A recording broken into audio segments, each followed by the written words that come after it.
Hello peeps, and we're back again with another video. It's your boy Proftrof, and it's another 40k video. Okay. This is 40k lore Regiments of the Imperial Guard, Mordian Iron Guard by, oh you guessed it, the man himself, Arch is back. So for those of you who don't know, quick recap. A couple of weeks ago Arch's channel got taken down by some fucking hacker, some piece of shit hacker, for some reason, I don't know why. So a lot of people seem to want to involve politics in YouTube channels, and it never ends well, okay? So a lot of people want me to stay away, well, not really a lot of people, but some people want me to stay away from Arch just because of things he said in the past. But to be honest, from what I've seen of his videos, I like the dude. Seems pretty cool. His lore videos are pretty cool. They're entertaining. So I have nothing against the dude. Until he gives me a reason to stay away, I won't stay away. Just because of others' opinions on things. It's not how I do things, okay? I don't think other people should influence your decisions too much. Like, if you watched some of his shit and you were like, okay, I don't like how this dude does things, then that's okay. But I don't think you should be telling other people to stay away from him just because you didn't enjoy it. Considering he has a decent amount of fans, I mean, look at this. I don't know. That's my opinion, and that's it. Now let's get to it. Who are the Iron Guard? I don't know anything about the Mordian Iron Guard, so let's find some stuff out. Greetings and salutations, friends, Hey, and welcome buddy. back to yet more Warhammer 40k lore. Hey, brother. What are you doing there? You're looking kinda... Today we are going to be talking about another Imperial Guard Okay, regiment, namely the Mordian Iron Guard. A rather infamous regiment who has a snazzy style of dress. The Iron Guard hail from the planet of Mordian, as their name might suggest. A rather unfortunate place to live, but not anywhere close to the worst place you could possibly live in the Imperium. It is a world that is tidally locked with its sun, which means that half of the planet is constantly bathed in lethal radiation and is utterly inimical to human life, while the other portion is bathed in eternal darkness. And it is on this side that the vast majority of the population lives. Now, there is no specific mention of this in the lore for the Mordian Iron Guard. However, we know of a similar planet, where half of the planet is constantly submerged in darkness and one half constantly bathed in radiation. On that planet, only the wealthy nobility would have what is essentially retreats on the sunny side, where they would have radiation-shielded houses and huts and mini communities for the ultra-rich, where they could enjoy the sun, as it were. And it wouldn't be too much of a stretch to assume that Mordian would have something along the same lines, but these would of course be reserved only to the extremely rich, wealthy, and the powerful. The remaining 99.9% of the population have to live in exceedingly cramped and poor conditions on the night side of the world, where they are stacked one upon the other like sardines inside of massive hive cities. And to make matters even worse, Mordian is an exceedingly poor planet. There is very little in the way of natural resources located on the planet of Mordian. In all due likelihood, one of its primary exports would probably be energy, seeing as the sunny side of this particular planet would be the perfect spot for hardened solar farms and various radiation-gathering devices. But this is nowhere near enough to make a planet wealthy, and any mineral resources that the planet might once have held have long since been depleted. As such, the planet is now living at the border of extreme poverty, at the point where it might even fall so far as to be considered a non-contributing planet to the Imperium. This is a state that is about as close to death as you get within the Imperium without actually being dead. It would essentially mean that the wider Imperium would cease and desist all aid to the planet. This means that Mordia would have to feed itself. It would have to clothe itself. It would have to produce all of the various resources it needs to live by itself, as practically all trade with the wider Imperium would cease. And considering the planet's impoverished state, it is highly unlikely that the planet would be able to provide the citizens with the basic necessities for living. which, as you can probably imagine, would lead to just a tad bit of unrest on the planet. In all due likelihood, it would descend into full-scale anarchy and rioting within months. However, Mordia does have one resource that the Imperium is always desperate for, and that is solid and dependable fighting men and women. So as long as the Mordian Iron Guard retain their exemplary reputation, Mordia is unlikely to be thrown out into the cold, hard vacuum of space without the Imperium's protection. But what is the deal with this Iron Guard anyways? They just kind of look rather foppish, don't they? Dress uniforms on the battlefield? Ha! How silly, Willie! And, while, yes, that is kinda true, the Iron Guard are slightly different than your average Imperial Guard regiment. And that has mostly to do, again, with their home planet. As previously mentioned, their home planet is somewhat poor. Somalia-level poor. And what do you think happens when you have billions of people tightly packed together in confined spaces, all suffering through the exact same hardships, the lack of food, the lack of clean air, absolutely no access whatsoever to sunlight, and the water supply could at best be described to be erratic?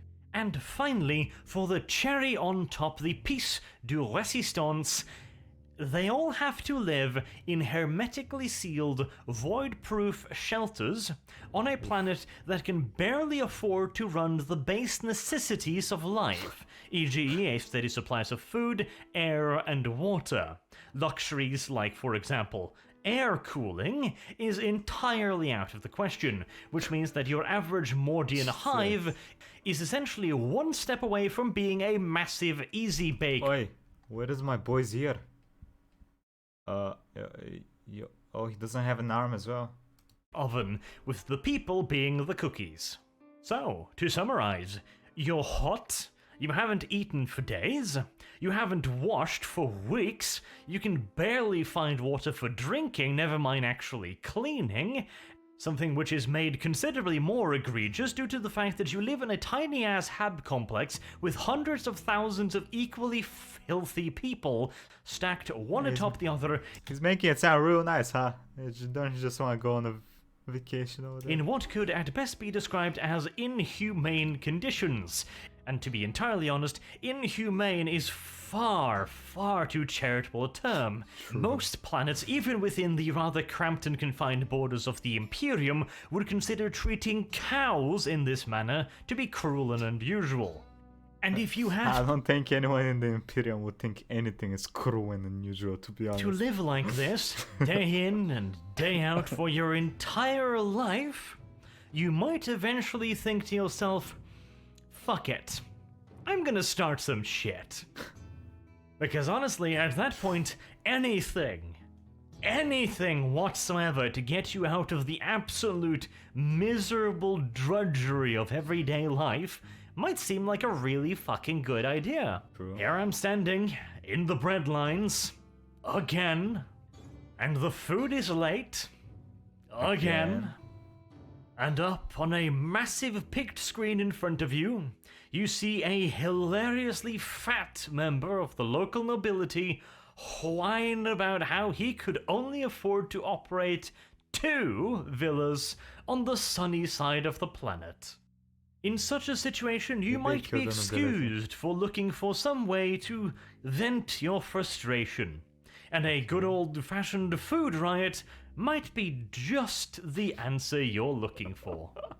Now imagine that very same scene playing out across tens of thousands of other locations across hundreds of hives involving billions upon billions of people. Powder keg is a severely lacking description for just how volatile this situation is. A more pertinent way to describe the situation might be to imagine a small glass vial filled with nitroglycerin, currently residing snugly inside the anus of a rabid ferret who has made its nest in the planet's primary nuclear defense. Did I hear? Oh, brother, did you just say those words? Glass vial filled with nitroglycerin, Okay. currently residing snugly inside the anus of a rabid ferret who has made its nest in the planet's primary nuclear defense missile stockpile. And then imagine a second ferret, equally rabid but slightly larger and bulkier, and ravenously horny. Now imagine aforementioned critter discovering the furry back Brother, I don't want to imagine this situation. This ain't the shit I want to imagine. side of his nitroglycerin carrying competitor. And with that, you will have a fairly accurate idea of the situation in your average Mordian hive. Jesus. As you can probably imagine, aforementioned example usually leads to a explosion. And usually that explosion will result in a considerably larger series of explosions. To attempt to halt this rather unfortunate series of event, Mordian requires a vast and exceedingly effective police force. And this is where the Mordian Iron Guard comes into the picture. Okay. While most hives prefer to regulate their citizens via the Adeptus Arbites or the local equivalent, Mordia Whoa, I have no idea what the Adeptus Arbites is. has decided to skip the middleman altogether, and now keep control over their civilian masses with the military itself. Apparently, the local police forces simply wasn't effective enough. Because you see, the key to maintaining order in a situation that is in no way orderly, and imposing one's will upon an exceedingly unruly bunch of angry citizens, is to apply the correct amount of violence. Yep.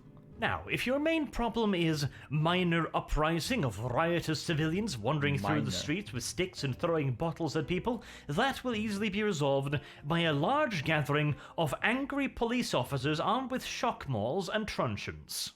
In this particular scenario, the correct level of violence is a large number of injured civilians. The key phrase there being enough. injured civilians. You want them to live and tell their friends of the ass beating they received the last time they decided to step out of line. However, Damn, they you look do mean not as form fuck. a firing line of shotgun-wielding arbites and simply start target practice on their little civilian asses, because that will not go over particularly well with the other civilians. If you merely just beat the shit out of them, they will understand. They stepped out of line and therefore invited the beating. If you start just simply executing them, people might start thinking that that seems a little bit extreme, and might even get it inside their tiny little civilian minds to protest the excessive use of force. And now, you're going to have to use even more violence to correct the latest batch of individualist bastards. However, on the flip side of that very same coin, if you do not apply enough blunt force trauma to the civilian population, they might get it within their tiny little civilian minds to think, that last batch of rioters got off relatively easily. Perhaps I too should try my hand at rioting next time. On Mordia, the authorities have tried various levels of stick to keep the civilian population in line. However, it has swiftly become apparent that the only way to keep the civilians relatively quiescent is to simply shoot the motherfuckers. Because it turns out to be a relatively universal truth that a dead civilian is a thoroughly pacified civilian. And I mean, that is true, to be honest. If you're dead, you cannot be rebelling. Cannot be doing anything because you're dead. I like that. whilst in Makes other sense. hive cities, the resulting protest after having gunned down a bunch of unarmed civilians might prove problematic, Gun the down Iron more. Guard will simply apply the exact same solution they used to solve the first problem. And after you have done this enough times, the civilian population will quickly realize that when the boys in blue show up, it's time to fuck off. Now, of course, I agree that this is not the gentlest or most nuanced approach to maintaining Really? law and order I've ever seen, Really? but it Massacre. is undeniably effective. And the shock and awe value of this rather direct and blunt form of policing is enhanced by the fact that they look kick-ass while doing it. Imagine being out rioting on an evening, throwing one's bread bowl at various other civilian protesters, and trying to tear down the officers responsible for feeding your ass. Now imagine a living phalanx of really, really hard-ass motherfuckers walking in perfect unison, with bayonets twinkling and the twilight glow of the lumen globes, and all dressed up in perfectly ordered, spotless uniforms. Now imagine them assuming rank formations and leveling a veritable forest of lasguns in your direction. Trust me when I say that the overwhelming majority of people will rapidly and radically reassess their need to riot in the face of such an overwhelmingly blunt response. And it is this... But there will always be one fucking idiot that's gonna throw a rock at them, and they're gonna be like, oh, somebody hit me with a rock, kill them all. Everyone's gonna die because that one dude threw a rock. And he's probably gonna survive and go back to the bunker and be like, hee hee. Wasn't that bad of a riot tonight, boys? Knack for pacification that makes the Iron Guard so very, very valuable to the Imperium's forces when they are on the offensive. After the Imperial Guard has conquered a planet, it is of course necessary to ensure that the planet remains conquered. So these guys are not soldiers, they're soldier police. And as it so happens, the local population often has certain issues which are frequently baffling and just downright silly. Like, for example, disagreeing with the Imperial authorities on matters such as the complete and utter cancellation of any and all civil liberties and general crushing of the population's spirits. But even the feistiest of planners will quickly quiet down after being assigned a regiment or two of Iron Guard. The local rabble-rousers will either think better of their heinous plot to overthrow their rightful rulers, or they will rather quickly suffer from an acute case of lasgun burn. But of course, being glorified policemen is not the only thing that the Mordian Iron Guard are pretty goddamn good at. Naturally, to create such a police force, you need to drill them quite a bit, and you also need to make sure that they remain loyal. After all, this is a military force that will primarily be cracking down on civilian unrest. It is, of course, of paramount importance to make damn sure that the people sent in to quell the civilians do not themselves join the civilians. True. Therefore, their loyalty must be secured in no uncertain measures. Now, the ruling caste of Mordian is known as the Tetrarchs. They are the ones that control the entirety of the planet in a rather authoritarian manner. They ensure the loyalty of the Mordian Iron Guard by making sure that they get benefits that nobody else's does. In all due likelihood, a Mordian Iron Guardsman will receive considerable benefits that a civilian will not, and in return he becomes the embodiment of the state when it comes to maintaining order, which means undergoing an exceedingly strict regime of military training and discipline.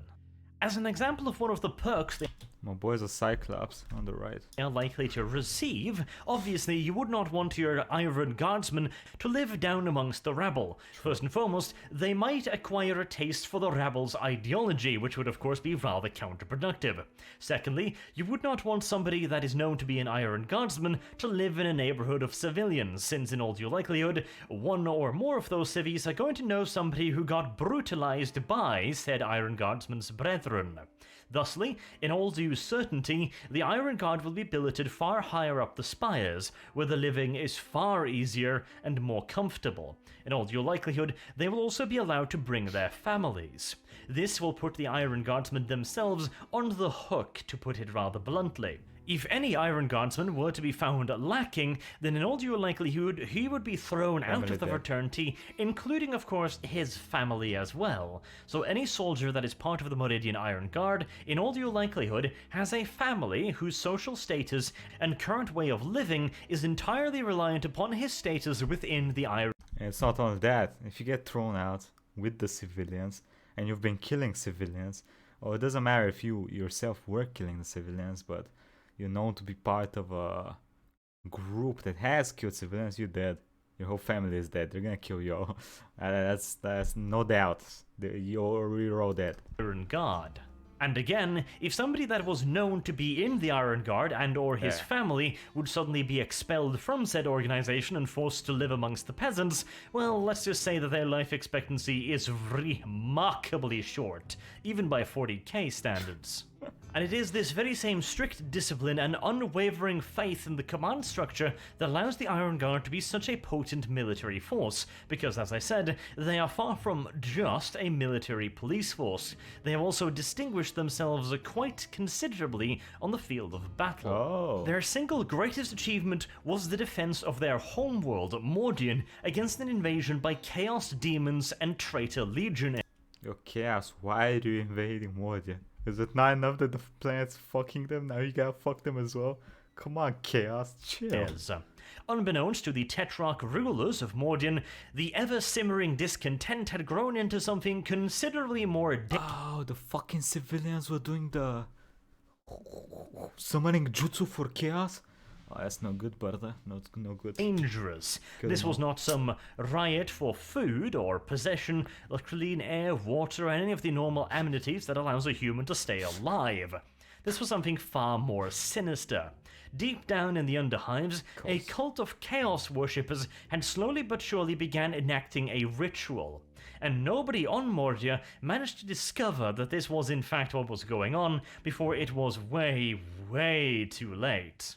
In fact, the first thing that the Tetrarchs knew about the unfolding ritual was when the skies of Mordia burst into flames, as a huge jagged rift in reality tore itself into existence above the planet and began disgorging legions of demons and traitors onto the planet itself. This would in all due likelihood have been the end of most Imperial planets. When something like this happens, generally speaking, you will be seeing mass desertions occurring in the PDF. People will simply be giving up hope, heading home to defend their families, throwing down their weapons, or even turning to the cause of the great enemy. Really? On Mordia, virtually none of the Iron Guard ever wavered in their dedication to protect their home planet. Okay. Hey, that's what happens when you stomp the newbies enough. You become a fucking Chad. They leveled up. But of course, the dedication alone is not enough. They've been grinding levels on the level 10 raid, the level 10 dungeon all their lives. Fortuitously for the Iron Guard, they also had discipline, training, and virtually every single Iron Guardsman was a veteran. Perhaps not necessarily of outright warfare, but he had certainly fought his fair share of battles throughout the Hive cities. Granted, what was descending upon their heads right now was considerably worse than any civilian rabble, but at the very least they had been tried and tested in combat-like situations, which meant that there was a far lesser chance that they would simply turn and run at the... Plus, it helps that they've spent their entire life in the cities, operating in it. So they know the territories well enough, so defense of the territories should be easier once you know everything inside, right? First sign of danger. That's pretty Using this discipline and steadfastness, the Tetrarchs organized the Iron Guard into defensive cells scattered throughout their cities. Due to the rather sudden nature of the attack, no large-scale organized counterattack could be organized. Thusly, the best course of action for the Iron Guard would be to hold up in their fortified barracks and wait for further instructions. And believe you me, when we are talking about barracks, we are talking about virtual fortresses. After all, riots and large-scale civil unrest was not exactly a rare event, and thusly it would be natural for the main gathering points, the barracks and home areas of the Mordian Iron Guard, to be exceedingly heavily fortified, to ensure that no random civilian mob could overrun the main strongpoints of these forces before they could organize into a coherent response. And whilst of course these fortifications would have been designed with civilian resistance in mind, they would still no doubt have access to heavily fortified bunkers and automated weapon systems. They might not be ideally suited for resisting a large-scale conventional military campaign, but they would undoubtedly be formidable enough to give any attacker pause, allowing the Iron Guard to mobilize and organize themselves, and then eventually attempt a breakout, which was exactly what they did. After fully getting to grasp of the situation, the command and control structure of the Mordian Iron Guard decided that holding everything was in all due essentiality impossible. Demons, traitor legionaries, and millions of chaos worshippers were quite literally raining down upon the city. they were under attack anywhere and everywhere at once. Okay. As such, the only reasonable thing to do would be to coalesce the Iron Guard into areas of strategic importance, and almost invariably, the areas deemed most strategically important were the holdings of the Tetrarchs themselves. Of course. And that might at first sound like a somewhat selfish maneuver, and, well, yes, it was, obviously. But, again, I remind you, Mordian was an exceedingly unstable planet, and any intelligent noble on such a planet will not be taking any chances with his own security. In all due likelihood, the Tetrarch's palaces would be virtual fortresses in their own right, fully equipped with barracks, fortifications, bunkers, and automated weapon systems. Thusly, it wasn't purely for their own self-defense, although, well, majoritively it probably was, but it also made sense from a military perspective. These areas would almost certainly be the most heavily fortified, and thusly, they would be the areas from which the Iron Guard could offer the most effective resistance. The fact that the overwhelming majority of the planet's population would be left to their own devices, well, collateral damage. Yeah, true. And this, of course, no more people to fucking uprise. It's okay, Chaos did the thing. So would be another benefit of making sure that the friends, families, and loved ones of the Iron Guard would all be billeted in the same areas as the Tetrarchs. They would be falling back to defend their loved ones. The fact that 90% of the population was about to be messily devoured by demons, they probably wouldn't give that much of a shit about. After all, these are troops that have been specifically trained to beat down this very civilian population. In all due likelihood, the overwhelming majority of the Iron Guard would view the civilian population as little more than enemies, as the very same people who are throwing Molotovs at them, shooting at them, throwing bricks at them, and who hate them. They would have absolutely no compunction whatsoever about abandoning them to the ravaging hordes. And especially not if falling back would mean that they would be able to defend their own families. And since the Iron Guard, supremely disciplined as they are, could now occupy defensive positions, they began taking an extremely heavy toll upon the invaders. Every single hab block was turned into a fortress, every single street was turned into a killing zone, and every single palace was now bristling with heavy weapons. Las cannons, auto guns, heavy bolters, and las guns in organized, disciplined ranks firing volley after volley of disciplined las fire into the invaders.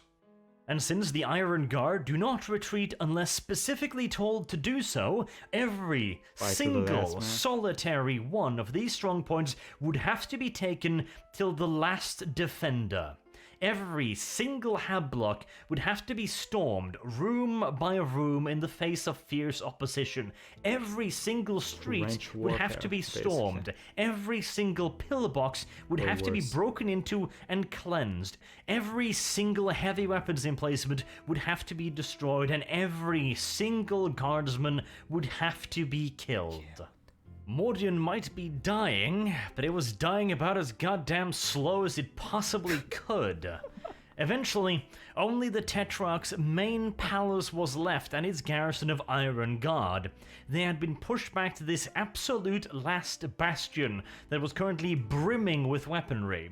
They easily repulsed an assault by traitor legionaries, which is no mean feat in and of itself, but having learned their lessons once, they sent in the cannon fodder next. Millions of practically unarmed Chaos followers were assaulting this one single strongpoint, throwing themselves against it for hours, in an effort to either exhaust the defenders or simply cause them to run out of ammunition. But even this horde attack eventually petered out and failed.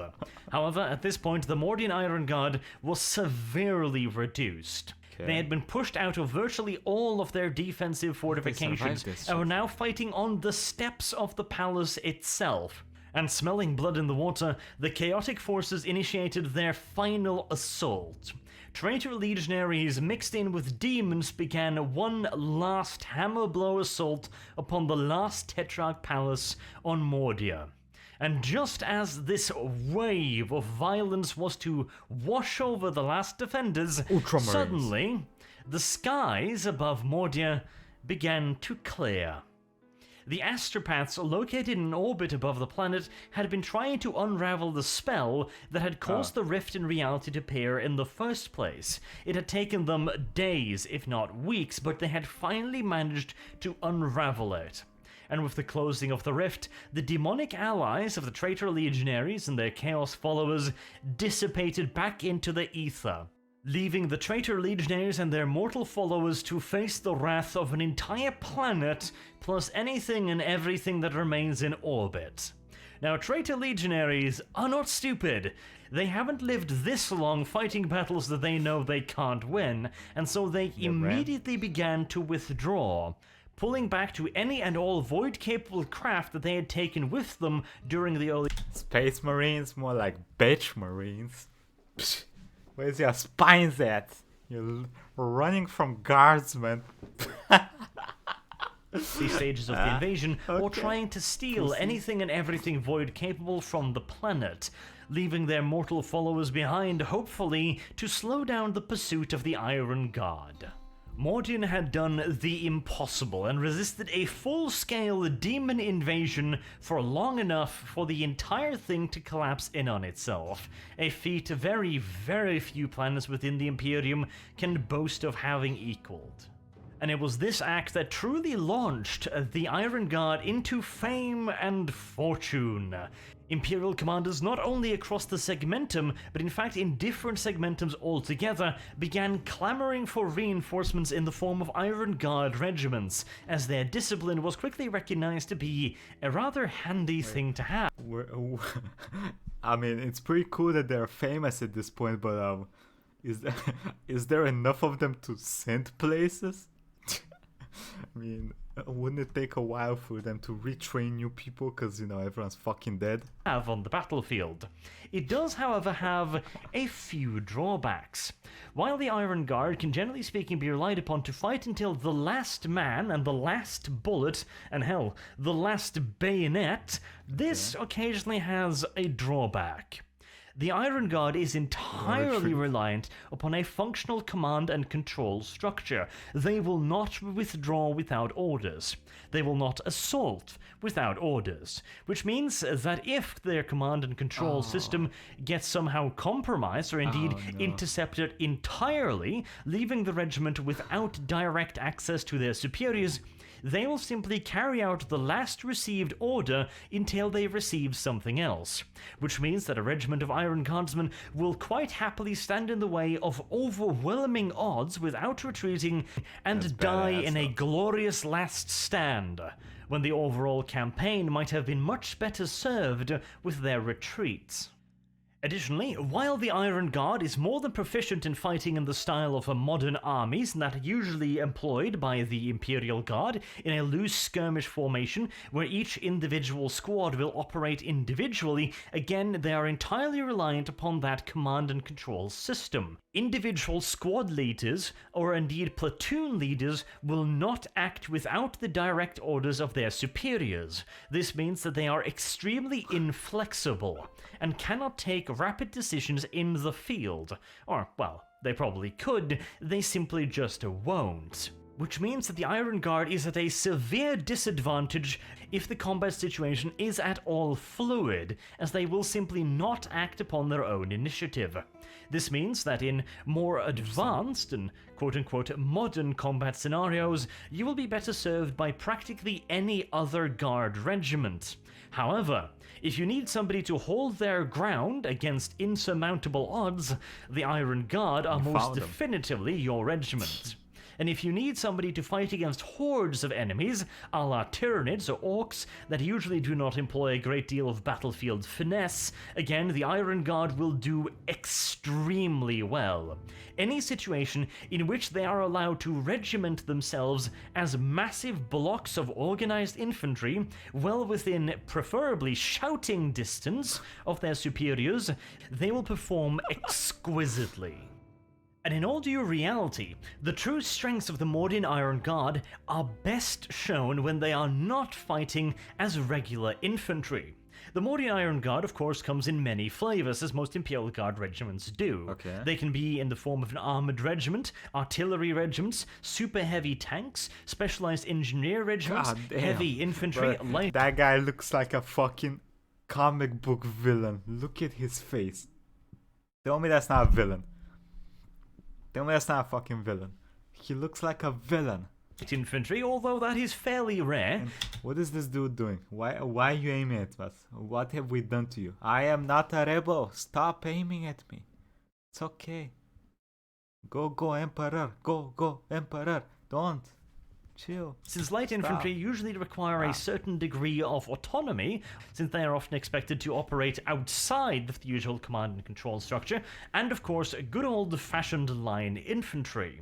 But whilst of course they are quite effective as your good old-fashioned line infantry, especially if employed against an enemy that they are allowed to line up in formation and fight against with mass-disciplined volleys of lasgun fire, they work even better when it comes to operating heavy weaponry. Think about it. These troops are drilled and disciplined to a degree where a soldier will continue to carry out his given task until he literally collapses from exhaustion. This means that they are perfectly suited for heavy defensive regiments that need to operate heavy weapons, like artillery batteries. They are capable of maintaining a rate of fire that very, very few regiments can match, and they can do so for days on end. Same for heavy armored companies. They can continue to carry out their duties in a tank crew, for example, almost beyond the limits of human endurance. The same also goes for super heavy regiments, where the supremely disciplined and enduring crew can continue to operate the various systems on a Baneblade, for example, at peak efficiency for far longer than most regiments, allowing super heavy vehicles to truly live up to their full potential without necessarily worrying about the constraints of their oh-so-fleshy crew members. And of course, their particular brand of discipline and dogged determination means that they are perfectly suited for the role of heavy shock troopers. Simply give them an objective and they will happily walk straight into heavy machine gun fire without batting an eye, until either the machine gun is destroyed or they are. Additionally, these non-line infantry roles has one considerable benefit. It allows the Mordians to be placed away from other Imperial Guard regiments. What? The average Iron Guardsman has a stick so far up his ass that he rivals your average Imperial fist. And he values discipline and self-sacrifice above everything else. In other words, they are completely and utterly insufferable moral busybodies that are entirely convinced of their own superiority compared to any other Imperial Guard regiment in existence. Hell, they will barely and grudgingly admit that maybe the Adeptus Astartes could rival them when it comes to discipline and purity of purpose. Okay, what about the Dead Guard? What about Cadia? Huh?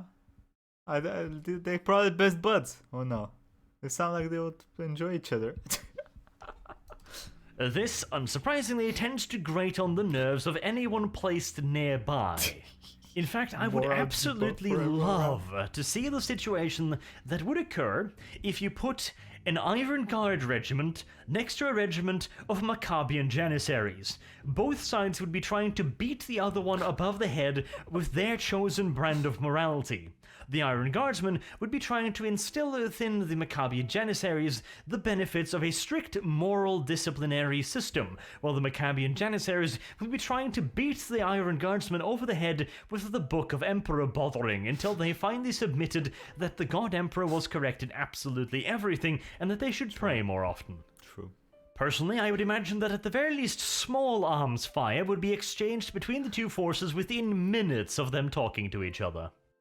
And finally, let's go over their equipment. Okay. Your average Mordian Iron Guardsman is slightly better equipped than your average Imperial Guardsman, due to the fact that they are an elite force. Okay. They need to be. Their planet's resources are focused in the Iron Guardsmen, and they are their first and last defense both against their own population and any nasty skulking little threats that might exist outside of their own gravity well. The first and best example of this increased standard of equipment is the triplex pattern lasgun, the standard issue weapon of the Mordian Iron Guardsman. This is a considerably more advanced weapon than your average Imperial lasgun, and comes with 3 firing modes: single, Does it actually kill people? triple burst, and fully automatic, along with a special energy setting. The normal Imperial lasgun comes with 3 settings: light, medium, and fuck that thing in particular.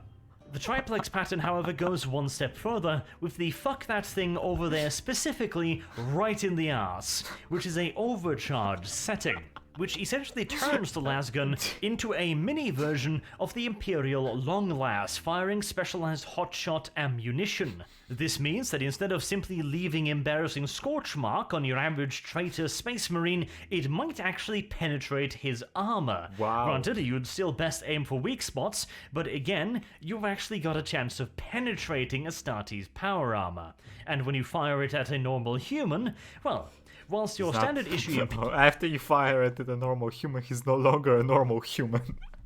Imperial lasgun will leave a fist-sized hole in your average human, the fuck 'em right in the ass setting will simply just vaporize his torso.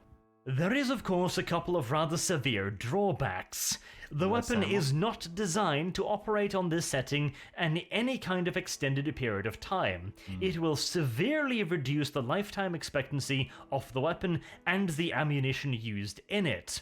Worst case scenario, both the power pack and the weapon will be rendered inoperable, and worst case scenario, the power pack might simply just explode. Boom boom. It is, in other words, the kind of oh shit button that you would not give to anyone that did not have the discipline of the Mordian Iron Guard. After all, they can be trusted to only use the fuck 'em in the ass setting when it is absolutely necessary, and in all due likelihood, even when it is absolutely necessary, they're gonna have to be ordered to do so.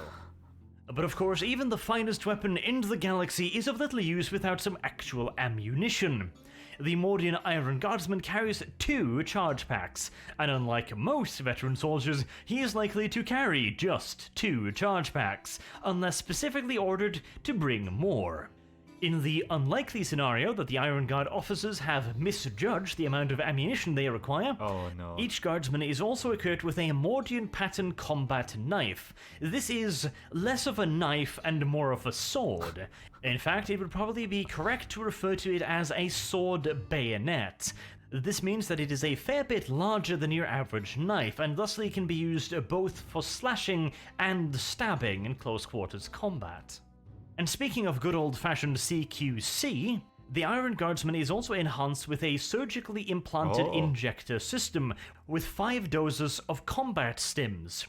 These will allow the Iron Guardsman to continue fighting despite injury and exhaustion for a considerable amount of time. Nice. Of course, utilizing whatever. I will keep effect on his system when he finally gets off the stim high, and he's going to be feeling one fuck of a hangover, but at least, in all due likelihood, he will still be alive to feel said hangover. And finally, on the weapon front, the Iron Guardsmen are not usually equipped with grenades. They may be issued grenades by a superior officer, however, normally they do not carry crack nor frag grenades of any sort. And the reason, of course, is that that kind of weapon usually requires some kind of personal initiative on when you are supposed to be throwing your explosive device. And the Mordian Iron Guard view personal initiative kinda like the bubonic plague, with hatred, disdain, and not a small amount of disgust. When it comes to personal protection in the form of body armor, the Iron Guard are a little bit unique because, of course, they enter into battle in full dress uniform. However, that does not mean that they are entirely unarmored. In fact, those pretty little dress uniforms are flak vests, with the entirety of the uniform consisting of layers of ablative and impact-absorbent materials, which provides roughly the same armor protection as your standard issue flak vest. Which actually means that despite their pretty little looks, the Iron Guardsman is better protected than most Imperial soldiers. And finally, of course, we come to the necessities. A rucksack, Poor weather gear, anointed maintenance toolkit, a mess kit and water canteen, 2 weeks of rations, a blanket, a sleeping bag, a rechargeable lamp pack, a grooming kit, very, very important as far as the Iron Guard are concerned, dog tags, a copy of the Imperial Infantryman's uplifting toilet paper, and of course a dress uniform cleaning kit. Because, well, duh. Of course. Yeah. After all, the minor inconvenience that you find yourself in a life or death struggle against the enemies of humanity is no excuse to not keep your uniform properly pressed and cleaned. And that, Is that some Space Marine brain on your cloak, soldier? You better clean that shit up immediately. Ladies and gentlemen, is the Mordian Iron Guard. I have been Arch. Thank you very much for watching, and I hope to see you all again soon. Yeah, for sure. Have a good day. This is pretty cool. I knew nothing of this guardsman regiment. I knew nothing of them. That was pretty cool. I don't think I found any other videos of them, so that's awesome. We saw some more Arch. I'm glad he got his channel back. That's pretty cool. Would have been quite the loss to 40k lore if he lost his channel. Would have kind of sucked. But I'm glad YouTube did a good by them. Anyway, a quick thank you to the patrons: Pedro Martinez, Camasco Ian, Robert, Swastik, Phil Chicken 53, Senior Hilter, Lemon and Moon, Ike Madash, Ironic, Naya, James Bizone. Thank you all for the support, and I'll catch you next time. We'll be streaming some RimWorld later on today. I got a plan. We'll be doing some interesting stuff, so come join me if you want to, everybody. And have a nice day.